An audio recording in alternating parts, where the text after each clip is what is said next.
my pursuit to greatness. My pursuit to greatness. My pursuit to greatness. Let's get it poppin', this tunnel vision forever locked in. Winning mandatory, losing never been an option. Plenty trolls on many roads, they try to block success, but I strive very breath, I ain't never stopping. The grinding session is strong, hustle just bring progression. Just keep your motives in the stairwell, just keep it stepping. I put in years in this dream, part of my aggression. A strong will to push a dog, homie, I am legend. Never finish, when I'm hungry, I should caution you. Seeing past your sneak attacks, so now I'm calling audibles. Levels to this, gotta keep your patience through these phases. And my pursuit to happiness is my pursuit to greatness. Life's like a marathon, it's off to the races. Just remember why you started and your promise, don't you break it. They can't do it like you do it, this is dedication. Get inspired by the flow, this your motivation. It's still one. Come on up. We should have got a disclaimer.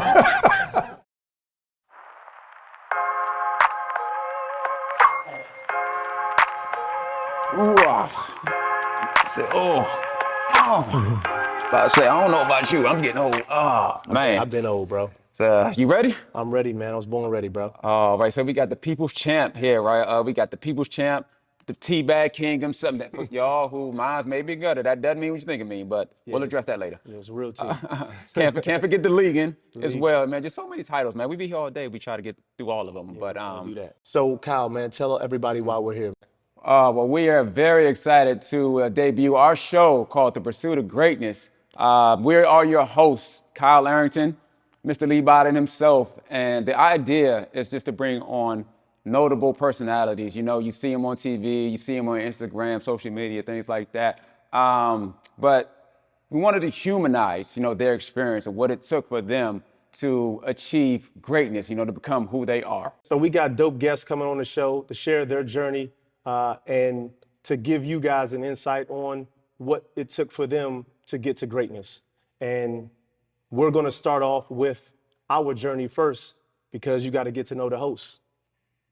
Let me tell you a little bit about Kyle Arrington. The grinding session is strong, hustle just bring progression. Just keep your motives in the stairwell, just keep it stepping. I put in years in this dream, part of my aggression. A strong will to push a dog, homie, I am legend. Never finish, when I'm hungry, I should caution you. Seeing past your sneak attacks, so now I'm calling audibles. Levels to this, gotta keep your patience through these phases. And my pursuit to happiness is my pursuit to greatness. Life's like a marathon, it's off to the races. Just remember why you started and your promise, don't you break it. They can't do it like you do it, this is dedication. Get inspired by the flow, this your motivation. Not only was he one of my former teammates and a Prince George's County native, but he played 9 years in the NFL. He's a Super Bowl champion. He led the league in interceptions in 2011, and he did all this coming from Hofstra University, a 1AA college. So, Kyle Arrington, I got to interview you. You know what I mean? And Gonna kick it off. yeah, absolutely. Get to know you. Obviously, you know, you're a 9-year NFL vet, Super Bowl champion, but, you know, people see those highs, but they got to know, you know, where it started. So talk to us a little bit about where it all started for Kyle Arrington. Yeah, so I'm gonna just start at the high school level. All right. 1 year varsity football. You know, I fancy myself a hooper like everybody else does in the DMV. Well, really PG County, right? Yeah, absolutely. So like I said, 1 year varsity football. Put all the eggs in one basket. You know, going in, and honestly, the goal for me was just I didn't want my parents to have to pay for school. And you know, I did basketball, did football, did track. You know, so like I said, I went all in for football my senior year. Hofstra, you know, they came calling, came knocking. Okay. You know, 1AA, you know, school. Don't have a program no more at this point, but like I said, you know, I was able to get one. You know, like I said, that free education. Right. That's what it was about for me, and the ability to, you know, still continue to play football, you know, at a collegiate level was just, it was awesome, man. It was awesome. So from there, you know, it's funny, I was only a 2-year full-time starter at Hofstra. At Hofstra, yeah. Like I said, 1AA, Right. Small school. Small school, we know it. Don't have a program, Right. no more, right? And you know, just to fast forward though, you know, you throughout the accolades, achievements, and everything like that. But I've always looked at myself I was never really a prodigy, you know, if you will. Right. I wasn't those guys who, in a minute he picked up a football or really any given, you know, facet. I feel in life where, you know, I was just the most talented, right? But I think one thing that I did have was blessed with is a work ethic. Right. You know, I tell people now, like, you might, you know, you may be more talented than me, but you won't outwork me. Yeah. And so that, I mean, that's just me. That's So, all I know. Right. So you think that work ethic, that's what took you, you know what I mean, to, again, from high school to college to even the pros. Absolutely. So even at the, so, you know, transitioning from the collegiate level now with the opportunity in the NFL, it's funny looking back now because, you know, even family members, close friends would be like, yo, so what's your plan? And I'm asking them, what do you mean? You know, like I said, once again, everybody in their mind, they know just like I know. You know, Right. small school, you Yeah. know, you're not like you know, you started, Right, you know, you not ain't- like you had all the, you know, the best stats, you know, all the, you know, in the world, you know, at that program either. And so, you know, you know, what's your plan after football? And I'm thinking, well, Lord willing, I'm gonna still be playing football. Right. You know, so I get the opportunity. We have a pro day. You know, Philly comes out. You know, they see me. You know, I look good. So the draft comes around after that, and you know, I got that call from Philly, but it was like already in the 6th round. So they say, you know, if nobody takes you, you know, we want you to be like our top priority. You know, free agent priority. Yeah. And so so that's the case. You know, I got, you know, fast forward, graduate, go to Philly mini camp, and you know, I mean, you know how it works. So when you get there, you know, we had the points board leader, you know, for stat categories, you know, where we had most interceptions, PBU. forced fumbles, PBUs, hustles, you know, all that kind of. So, and it's crazy. Like I said, I'm, you know, a kid from just a small fish in a big pond now, right?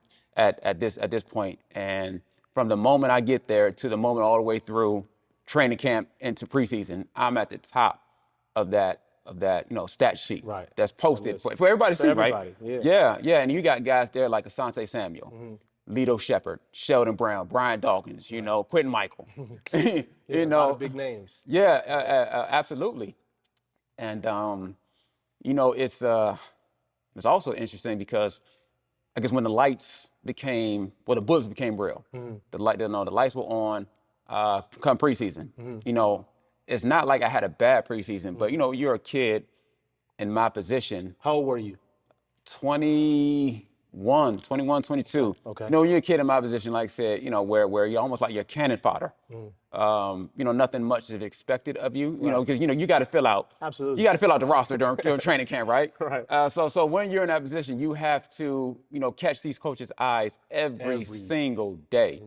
And like I said, it's not like I had a bad preseason, but for whatever reason, it just didn't translate. Just didn't transfer to the like the mini camps I had, the training camp I had into the preseason. And so ultimately, I was let go at the end of preseason, and I spent the rest of my season there in Tampa. And it's funny, the same exact story, same exact scenario cycle happened. I get there, I have, you know, I'm just beasting throughout the entire season on show team. You know, same thing, you know, happens, roll around, you know, next mini camp, next training camp, next preseason, you know, but I guess I played a little better, did just enough to make the opening roster. And it was interesting. A lot of interesting things happened to me, I guess. Now, you know, looking Absolutely. back, I don't know That's if the journey. you remember the movie Invincible with Wahlberg. Yep. So he runs down there on special team. This is his moment, and he whiffs. Right. On that, no, that was me. That was me. So I'm running down there on special team, opening kickoff, first NFL game of my career. You know, my parents, you know, flow down from Maryland, and you know, Tampa. There they say. I think who was the running back for the Cowboys? We played the Cowboys. Who was the running back at the time? Felix Jones was a return man as well. So, you know, I froze, I whiffed. And, you know, subsequently, I was let go, you know, the next day. Wow. Yeah. You know, when you're like that 45th or 44th guy to dress, somebody gets hurt, not hurt enough to go on IR, they got to bring someone else in, you're a casualty. Exactly. And so then what made it to where, like, you changed that mindset of putting it on in the lights now, you know, putting to what you did in practice to, you know, when the bright lights are on, what changed? So my agent gave me a call. New England wanted me to come out come up for a tryout, and did so. Went out to impress them enough to be placed on their practice squad, And so I was on there for a few weeks. I think it might have been week 8, week 9, and where I got that call.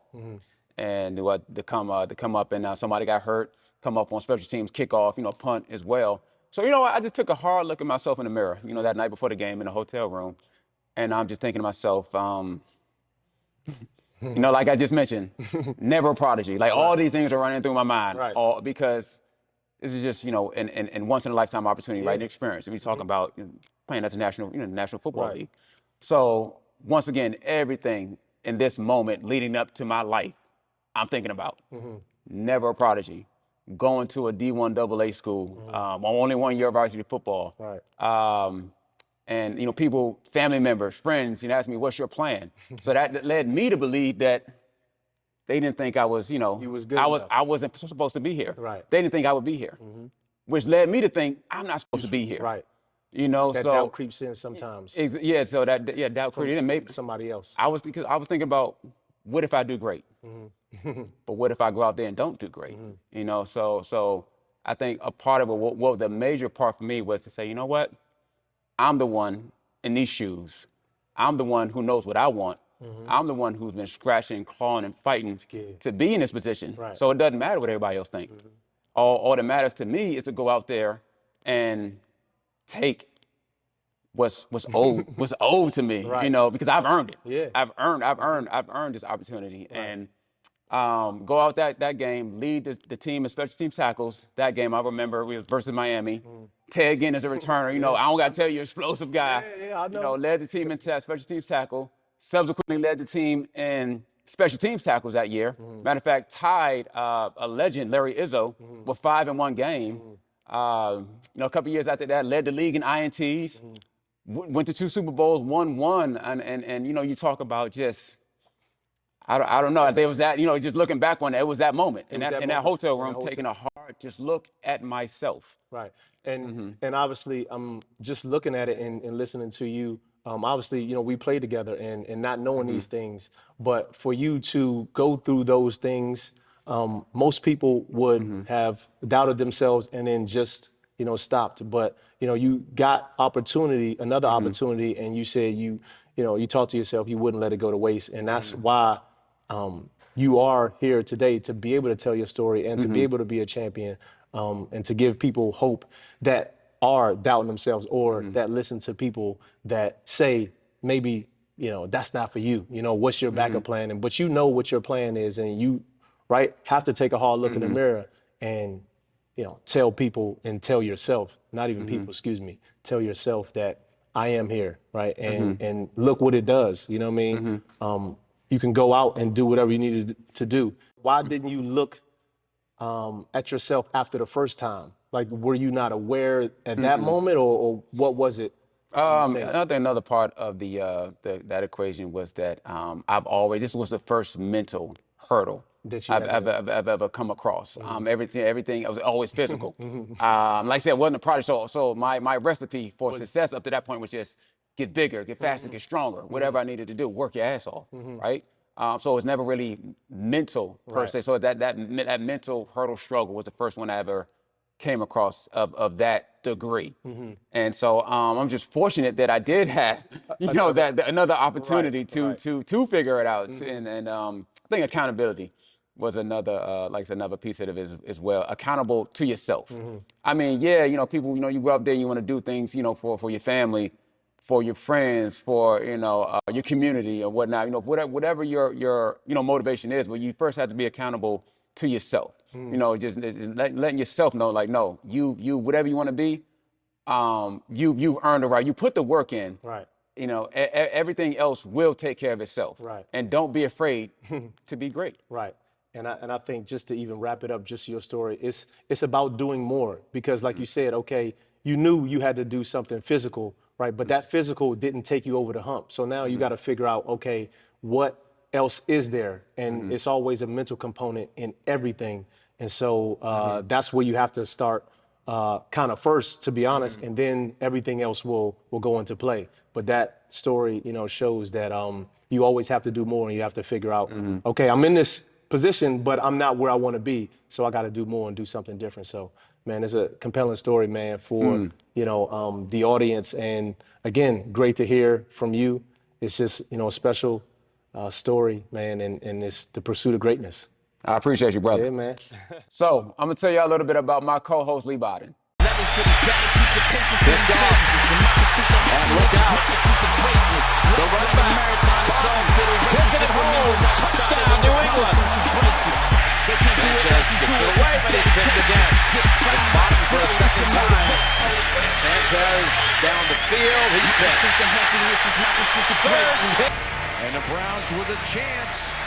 They can do it like you do it. This is dedication. Leigh Bodden. My pursuit to happiness is my pursuit to greatness. Get inspired by the flow. This your Looks for motivation. TJ Hushmanzada and finds Leigh Bodden for the second time on the day. A lot of them receptions. 4 Get inspired by the flow. This your motivation.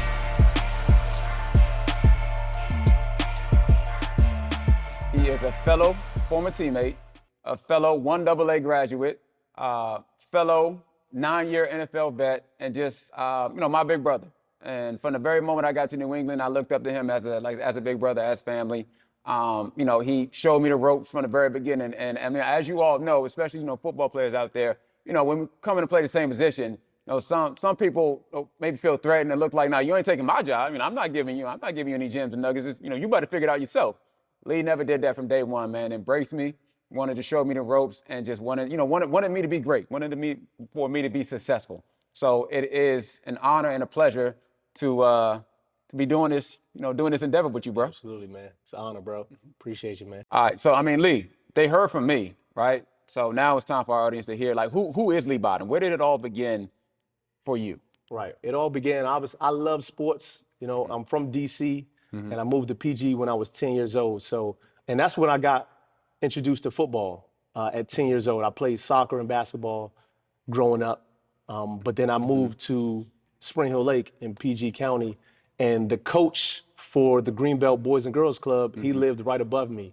And so he told my parents to take, me out for football, what I mean? And my real father didn't want me to because I'm Jamaican, so he wanted me to play soccer. So he came up to the practice and was like, "Man, my son's not playing this sport." But I really loved it because I used to watch it, and I played it on the playgrounds and stuff like that. So I wanted to play organized. So was that sometimes when you know. So was it at that very moment you just knew you fell in love with the sport? Well, yeah, I fell in love with the sport, but obviously I wasn't as good because I didn't even know what a cup was. I thought a cup, when they told me to bring a cup. Oh Lord. I was like, man, I thought I was gonna bring a cup of juice or something. So I loved it. You know what I mean? I used to play it, but I loved it when I got in that huddle. It was just something about that sport. But again, like you, I loved basketball. And I thought I was going, go to the NBA. You know what I mean? But again, I ain't grow tall enough. They put in the water. It's something they put in the water in PG, right? They made that. They made that. It's in the water. It's in the water, right? Yeah. That's a plug. But no, so I played football. I wasn't that good my first year, but that made me want to work harder. You know what I mean? And so the next year I was like one of the best players on the team. And then, that just kept progressing. But then I got to high school, and so I'm like, okay, I'm the best. I felt like I was one of the best around the area. So they're saying DeMatha High School is where the best go to play, and if you want to go to the next level. So I go there, and it didn't work out for me. At DeMatha? At DeMatha High School. I didn't go out my freshman year for football and basketball. I was on academic probation. Sophomore year, I was like, okay, I got to go out for football because I was a little nervous my freshman year going out. Second year, I said, all right, let me go out. But they already had 8 guys, so I ain't play. And I have this in my commencement speech. They threw me in the fourth quarter when the final whistle blew. So the fourth quarter. How many seconds left on the clock? No, I'm about to tell you. They said, Leigh, go in there. And so I'm running out. The whistle blows. Game's over. Oh, they ain't do you like that. They did me like that. And most people would quit. Most people, a 15-year-old kid would quit. But I got in the car with my mom, and my mom, went to the game. I don't even know. I think it was just silent. Like I didn't even say nothing. But I'm just thinking in my mind, like, I ain't going out like this, you know? And so I go back to practice. I'm going hard, crazy in practice. And I started getting opportunities to play a little bit more, but it was fourth quarter still and blowouts. But I felt like I was better than the people that was in front of me. So I had to transfer. And I transferred to Northwestern High School. And this high school wasn't touted for sports, you know? But I got an opportunity there. So I played football, I played basketball. And even my junior year, I wasn't that good either. You know what I mean? Because our team wasn't that good. But my senior year, again, I, you know, became one of the best in the county. Now, was that your idea to transfer? So From yeah, Athens I mean, to Northwestern? absolutely. I mean, if I'm not going, if my aspirations was to go to the league, period. From right then and there? Right then and there. At the high school level? Okay. High school level, my aspirations was to go to the league. I can't go to the league on the bench. If I can't play here, then how am I going to play in the league? So I got to go somewhere to play, to display my talents. You know what I'm saying? So I got to transfer, and it was really my stepdad's you know, kind of vision to go to Northwestern High School because they weren't good. So it's like you got to go somewhere where you just gonna play because if you go somewhere, the Suitlands, the Roosevelts, they already had their players already. They gonna play those guys. So I got to go where the Gwen Parks. I'm just saying. No, I'm not switching. yeah. So then I transferred, and again I became, to be honest, I mean one of the best corners in the county. Again, the Washington Post really recognized it. I wasn't all Met, like first team. I was like honorable mention, but that didn't stop me. So I went to Duquesne, but that's the reason why I wasn't highly recruited because I only had 1 year of high school, you know, and you know it. You know what I mean? I can relate. Yeah, you can relate. Absolutely. That's why our stories, you know, kind of similar. And so I went to Duquesne University. I really shot my VHS tape to schools in Pennsylvania. VHS. Some of our audience members might not know what that is. Yeah, y'all got Google. Yeah. Nah, so I shot my VHS tape. Duquesne University was one of the schools, Robert Morris, Waynesburg. And I felt like, okay, like you talked about a plan B. And I at least knew Duquesne University was a good educational school. If I didn't make it to the league, you know, I have this to fall back on. So I chose there. They were non-scholarship too. So I ain't even have a scholarship. Duquesne was non-scholarship? Duquesne was non-scholarship. So I go there, and so non-scholarship meaning anybody on campus could come play on this team. You get what I'm saying? Anybody on campus. So the competition there wasn't that great. And so I did really well my freshman year. I had 3 interceptions. It was a senior and a junior ahead of me. I still felt like I should have played. Coaches felt like I should have played. Players felt like I should have been playing. But, you know, okay, so you didn't come in as a starter your freshman year then? Absolutely not. I mean, well, I started the first game because the senior was, he got in trouble. And so, you know, I started, but then the rest of the season I was going in sparingly. But again, I felt like I should have been playing. Coaches felt that way too. I still ended up with 3 interceptions. And it was the last few games of the season because they were like, all right, Lee, just go ahead. You know what I mean? Go ahead, play. And then, so I saw the success I had, and I'm like, man, I'm not going to be able to make it to the league from here because my high school damn near could beat this team. You know what I mean? And beat these teams. That's what I felt like.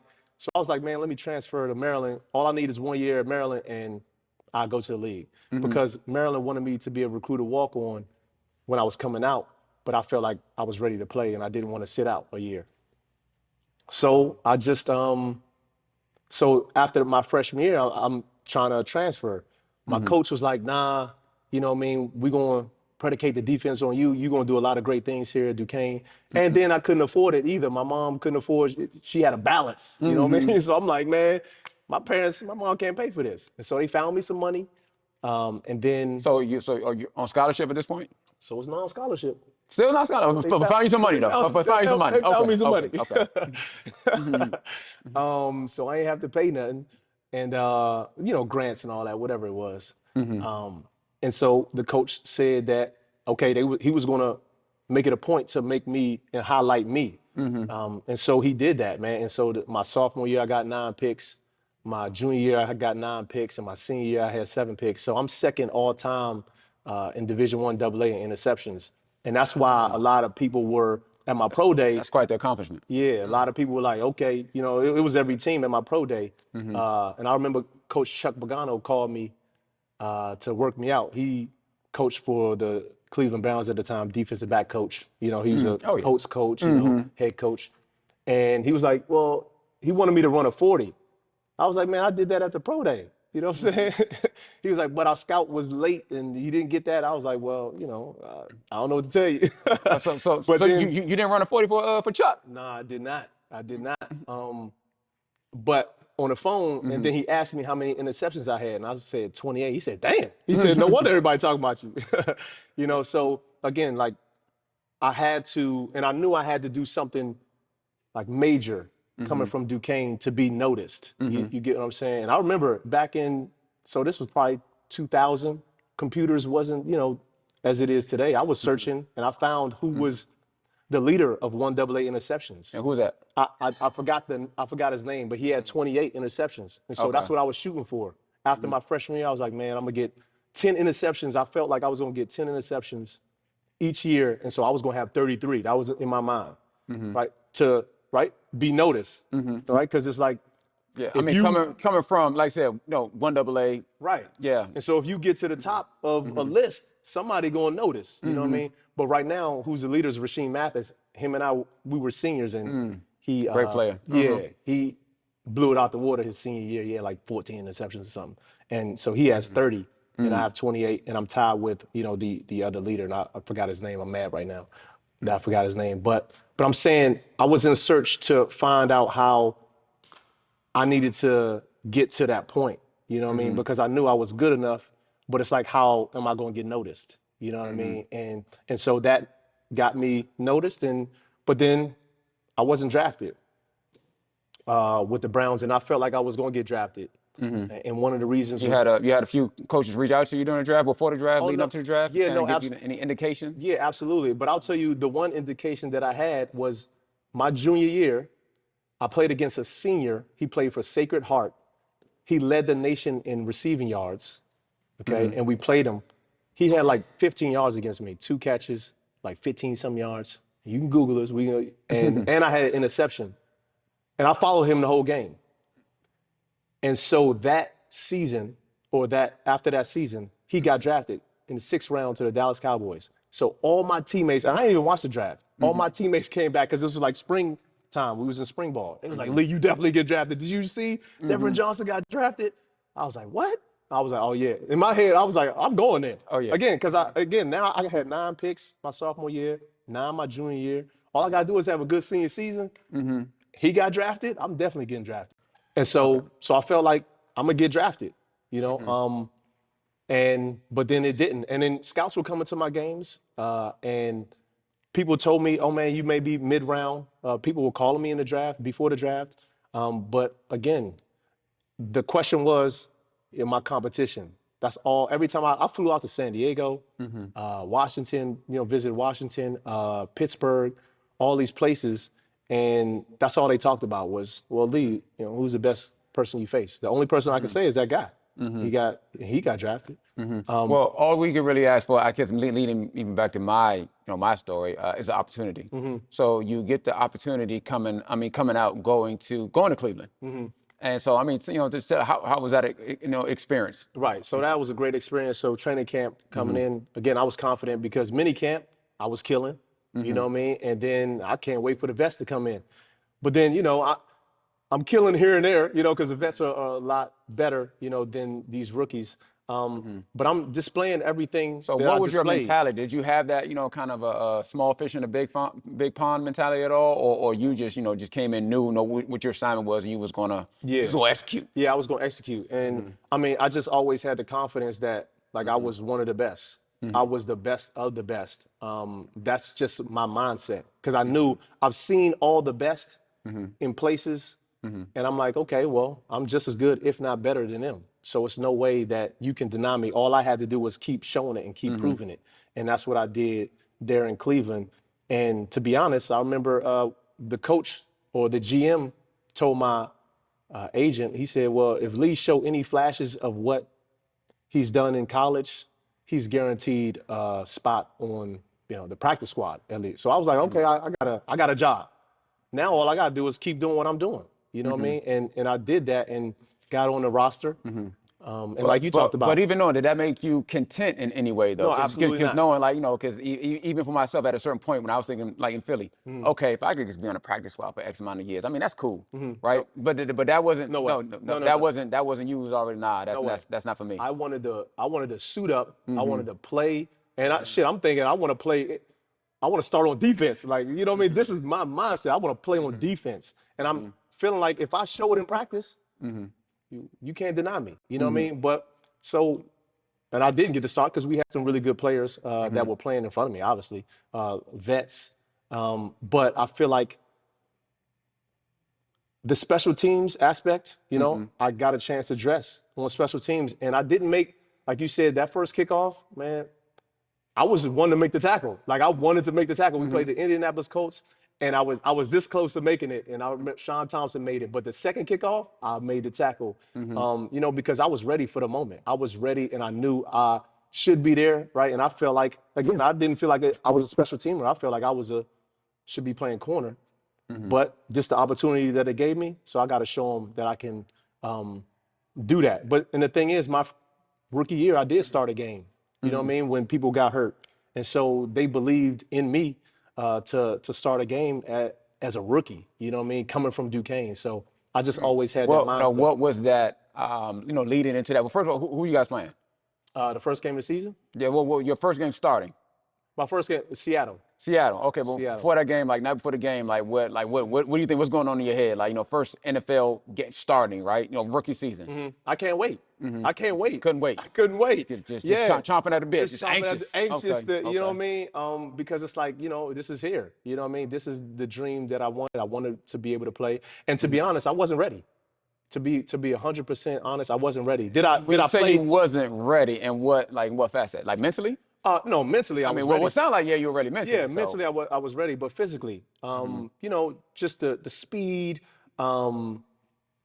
the watching film, understanding the film. Like physically, I could do things, but then you know what I mean, understanding routes, concepts, and things like that, I really didn't know. So you would get. I didn't. It's not like I got beat like bad to where it's like, okay, you know, this guy doesn't belong in the league. But it's like plays where I probably should have, you know, made it better. You know what I mean? So I was, you know, ready for that. So I guess your takeaway or you know your assessment from that game was you had to be more of a student. Yeah, absolutely. Of the game at that point. Absolutely. And then now second year comes, and like you said, you know, I led the team in special teams tackles. I had 18 special teams tackles because I knew I had to step it up, like mentally, and I knew special teams was going to be it. It wasn't going to be playing defense. But then I got hurt after the 8th game, and you know, I felt like that was going to propel me, you know, because I was on my way. Again, 18 special teams tackles in 8 games of the season. I don't know how many did you? That's impressive. I thought similar. Yeah, similar. Right. Yeah, I had 8 games as well. Exactly. I had a game with 5 tackles, 4 tackles. You know what I mean? Same exact. You know, eerily similar. Yeah, eerily similar. Right. But I got hurt, and so I'm thinking, man, like if I don't get hurt, I'm going to the Pro Bowl. You know what I mean? But that didn't happen. But I feel like I just had to take it up a notch just because of you know, where I was my first year to my second year. And then, you know, going on, my third year came and, you know, I started, I want to say 10 games. So no, I mean, well, it sounds like, you know, just hearing your story that you knew what you wanted at a very young age. And, you know, we talked about, I guess, opportunity is one of the key words, you know, I guess we emphasize a little bit in this conversation. And there's 2 ways to look at it. You know, it's one way to look at it where, you know, we just, you know, opportunity, right time, you know, seize on opportunity that comes to you. But in some instances, you had to create your own opportunity. Right. And that's really what it sounded like. And, you know, in your case, even if starting at a young age, you know, high school level, collegiate level, as well as even professional level. No, you just really, you know what you wanted and you created, you know, you manifested your own destiny. Right, absolutely. And again, it's eerily similar to what your story, right? But it's a little different because, so like you said, you had the third opportunity, right, to get on the field, right, and play. So I had a third opportunity of, you know, playing on defense, you know what I mean? Because, yeah, I got put in my rookie year, my second year, but I wasn't, you know, quite there. But my third year, I was ready. And then that opportunity came, and then that's what solidified me of being a starter from year 3 on to, me finishing up in the Having league. a long career yourself. Right. Yeah. I mean, playing 9 years. Starting I for mean, each what's team. the average? 2.7, 2.9 Yeah. average career? Yeah. It might be a little bit more like 3 point. Well, I know to be. No, I ain't gonna throw that out there. I want nobody to be mad at me in terms of being invested or whatnot. But I guess the moral is that for us, 2 kids, Prince George's County, DMV kids, 1AA, school Right. kids, going on to have a, just a storied career. Right. Professional football. I mean, it's just, a dream come true. A dream come true, man. And here we are. 2 kids from the DMV, from PG. Well, you claim DC a little bit, so nah, I'm messing with you. It's all good. No, like I said, 2 kids, man, just from the DMV, having storied careers at the highest level, right? I guess you take away from anything from our stories is about perseverance, Right. knowing what you want, going after it, blocking out the noise, learning from your mistakes, Right. all of those things that we experience on a day in and day out. And that's why I love football so much, because of the sports in general, right? But football especially, because of the transferable life skills, Right. that it taught us and that we still use and implement, day to day. Day to day. And lastly, again, just my career. I wasn't, again, I was on the 2011 team, but, obviously that was my last year, not going on to get a Super Bowl, which that's what we all want. But that doesn't take away from my career and what I accomplished, but you look at it. So I played with the Browns, went to Detroit.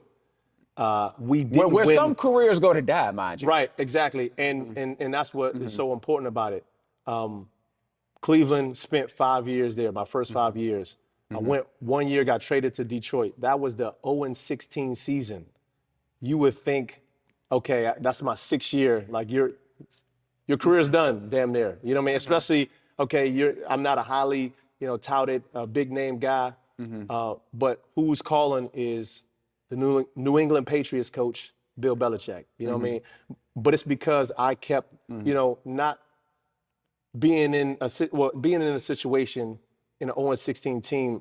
I just kept going. I kept playing. I didn't let any of that bother me. You know what I mean? The record bothered me. I just had to keep going. It could demoralize. It could demoralize people. And if I made it demoralize me, Bill Belichick wouldn't have been calling. You know what I mean? And so then I go to one of the best franchises in the NFL, one of the best teams in the NFL, one of the best organizations, from there. But even in that moment, that 0-16, I guess it's key to highlight that a lot of people, go into demoralizing environments, right? You're 0-16, football team. Well, even before you got the 16 games, maybe at like week 10, and you're thinking to yourself like, you're going to work every single day at a job that's just, like we said,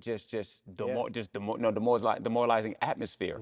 But fast forward, you keep fighting, you keep pushing, you keep, you know what you still want, and you can bring to not any team, any organization, any company, right? And so you ended up at New England. Patriots, one of the most storied as well franchises in the past few decades, Right. And then you're an integral part of that team's success, Right. So that's not something just to easily overlook. Right, absolutely, and that's what I mean. That was the journey, and along every path, it's a place where I could have given up, or could have quit, or could have not done my best, but that would never have propelled me to get to heights where I wanted to go. And obviously, again, not getting to the Super Bowl, yes, that's something that we all want to do, but still to end off on a high note in the NFL and to continue a career.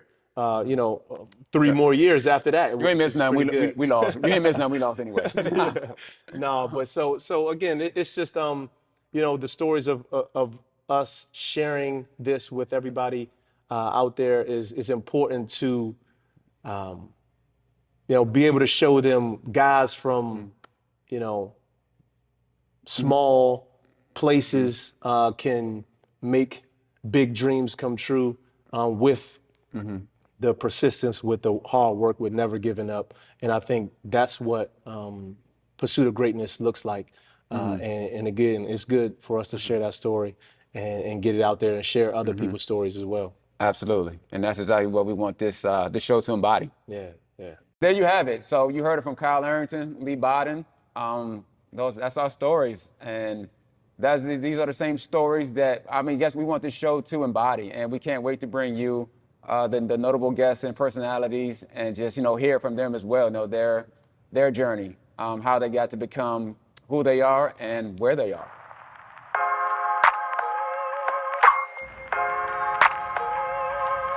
Yo, Coach. What up? What's up? There he is. How we doing? I'm excellent, man. All right. How you doing? You guys ready to get it? Summer of the six-pack. Yes. Ready for that core day? I already got it. So we got quarter day. Core, yeah. Okay. So If you don't had that big lunch. well, I'm sorry, we got to get it. So we're gonna start off with some dynamic stuff, and then we're gonna get into stability work. So we'll kind of rock and roll from there. All right. Sound good? Take it easy on me, though. I'm an old man. Don't worry. Let's get it. Hey, we don't put our toes in the water around here. So we're going to be working on the core today. So not only does it help with spinal flexion and resisting that spinal extension, but when you're working your core, it actually it helps transmit the power that you deliver from your lower body to your upper body. So one of the other responsibilities of the core is anti-rotation and stability. So you can have the biggest, thickest, strongest core ever, but if there's no endurance behind the core, what you're gonna have is injuries coming to you. And studies have shown that if you don't have that endurance and stability for that anti-rotation activities, here's the deal.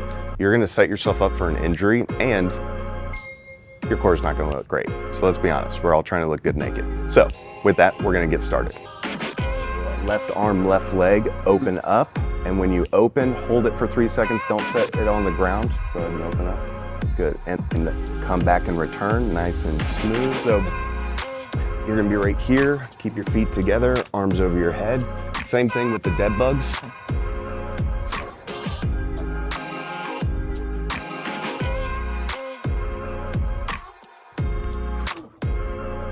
And then arms straight.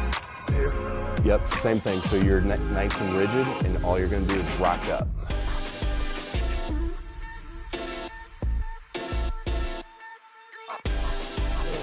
You're gonna be on your side like in a side plank. You're gonna hold that, and then you're gonna step through. Set and go. So this is the coffee grinder. So you're gonna assume a side plank position, and Kyle's doing a really good job. Stack your shoulders a little bit more, keep that chest up. And can you feel it in your obliques as you take that bottom step? With the pow-off press, what we're doing is we have to be able to extend, your arms to increase the, basically the moment arm to put more force on it. Kyle, go ahead and bring your hands back towards your chest. Okay, now we're gonna kind of seesaw. So you're gonna go forward and I'm gonna go back.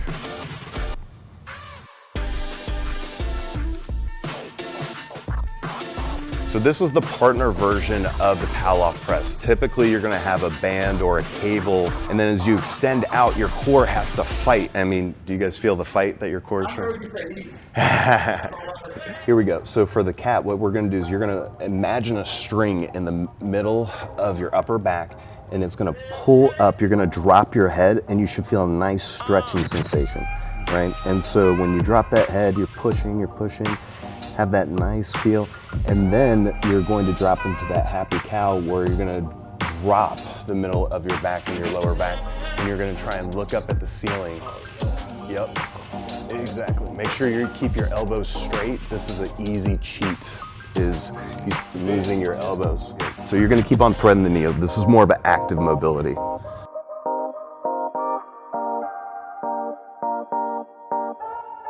bit relaxed. Next modification. And then there you go.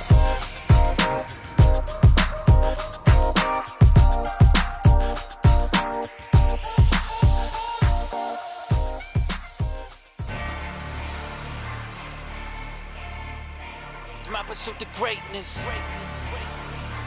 My pursuit to greatness.